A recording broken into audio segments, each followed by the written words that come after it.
Some breaking news now. This is Donald Trump, who's landed in Korea, and he's just about to meet President Xi Jinping of China, as you can see there in Busan. This is a highly anticipated meeting between the two most powerful people in the world, obviously trying to reduce what has become a trade war over the last few years. Let's take a little listen in. But he's a very tough negotiator. That's not good. We know each other well. Mr. President, do you plan to sign a trade deal today?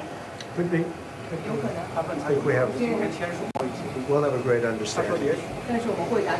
We have a great relationship. We've always had a great relationship.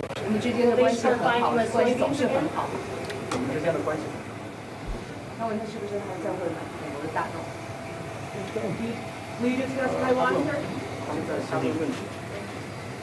Which way? Thank you very much, everybody. There we go. So that was a short introduction before their bilateral meeting there. Donald Trump meeting President Xi Jinping of China. Hugely anticipated meeting there in South Korea. Obviously, a fragile truce that was signed in May has scaled back those tariffs that had gone well past 100% on both sides. So very much something the whole world economy will be looking at, and politicians as well, as to what emerges from that meeting, and we'll obviously bring you the latest as we get it. Well, let's just interrupt that to bring you inside this bilateral meeting, or the initial part of it. Donald Trump meeting President Xi Jinping.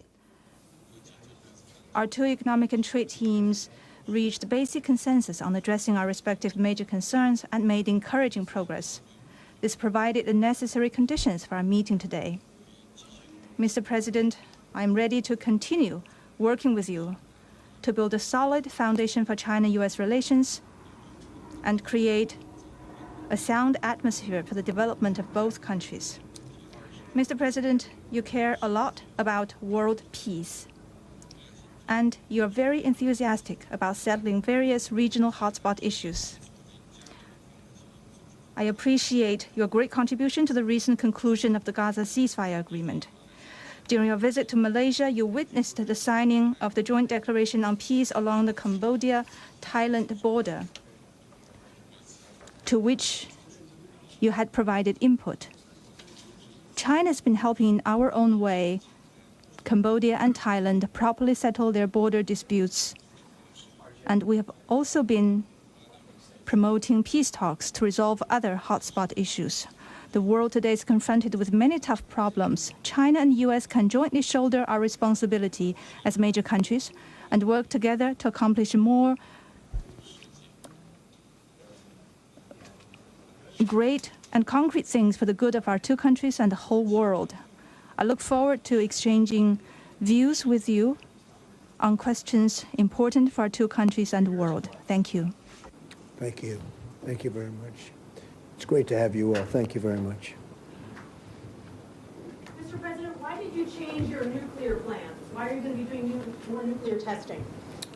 Thank you very much, everybody. Thank you. Thank you. Thank you very much. So that was President Xi Jinping there with a pre-prepared statement to Donald Trump, who thanked everyone. So the reporters are going to be whisked out of there, and we will, of course, bring you the latest news that comes out of that meeting as and when we get it. But a very important meeting, of course, because Donald Trump is hoping, and so is Xi Jinping and the rest of the world, really, that trade talks can begin and the tariff war may come to an end. Let's cross now to Asia correspondent Helen Ann Smith in Busan. Helen, a hugely significant moment this, isn't it? Not just for China and the US, but the world as well. That's right, a hugely significant moment, one that really, for weeks leading up to this, we were not 100% sure was even going to happen, right up to the wire. Just this brinkmanship, raising of tensions, threats that the meeting might not go ahead, all really probably to gain maximum leverage going into this meeting. Look, it is the first time these two leaders have seen each other since 2019. They haven't sat down face to face at any point during Trump's second term in office. But this this geopolitical relationship, the tension between these two, the tit-for-tat trade war, the constant raising of the stakes, has really dominated so much of the international agenda in the sort of 9 months or so since President Trump has been in office. A lot of preparations, a lot of pre-talks leading up to this, so much resting on it, so much hope that they will be able to reach some sort of breakthrough, at least on the economics, to just try and stabilise that geopolitical relationship, to try and bring down the tension a little bit.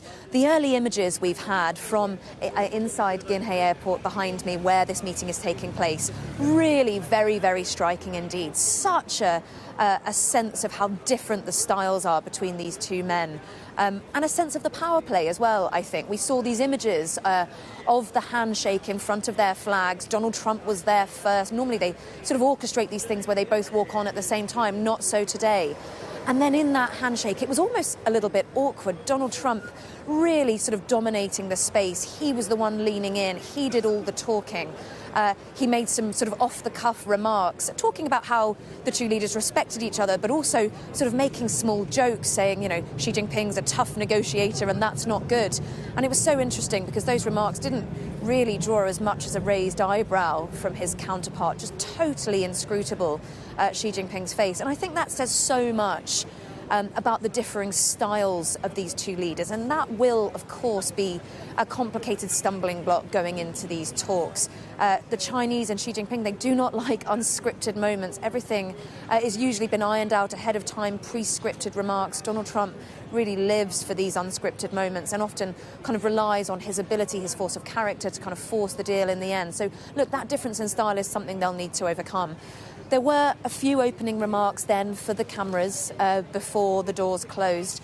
Xi Jinping spoke about the respect they had in their relationship, the fact that friends would often disagree, the fact that Chinese development is not meant to be a barrier to Donald Trump's dream of making America great again. Trump, he kept his remarks slightly shorter, spoke about how there was a lot they already agreed on.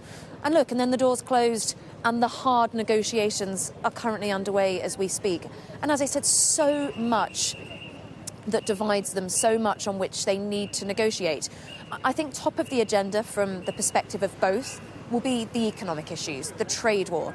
And that's not just tariffs. Remember, at the worst of their tit-for-tat escalating tariff trade war, we were looking at taxes of 145% on Chinese goods, 125% on American goods. That is a rate that makes trade between these two economies completely impossible. And while that has been brought down to something of a truce in recent months, the underlying problem has not been resolved. Then there's the issue of export controls.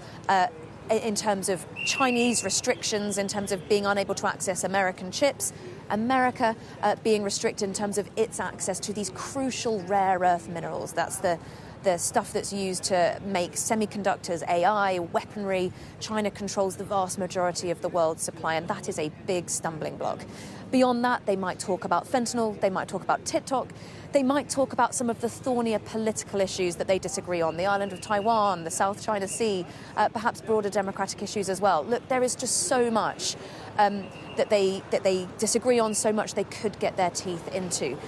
It's possible, it's perhaps even quite likely that they will reach some sort of deal on some of the easier issues, some of the low-hanging fruit, because I think there is a real desire from both of them to stabilise, to just bring some sort of calm into what has been a really unpredictable relationship, and that would be good for the world. But I think any sort of broader agreement on the thornier, the deeper issues, the long-standing spiralling distrust, I think that will be much, much harder to achieve. And I think there is a bit of a roadmap for meetings next year, and perhaps they can make more progress then.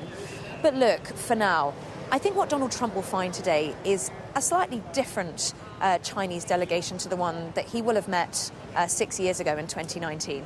This is a Chinese administration who have gained confidence, who have realised that pushing back against Trump is working for them. They have chosen to match his tariffs tit for tat. They have chosen not to back down, not to yield. It's popular back home in China. And as I said, it's working for them. So I think breaking ground will be harder. I think if Donald Trump thinks that they are going to roll over, flatter him and make deals to invest in America as he's had throughout his trip here in Asia, then I think he'll be mistaken. But look, all eyes on exactly what they discussed. We're expecting them to sit down for a couple of hours, and we should hear a little more later in the afternoon here, Korea time.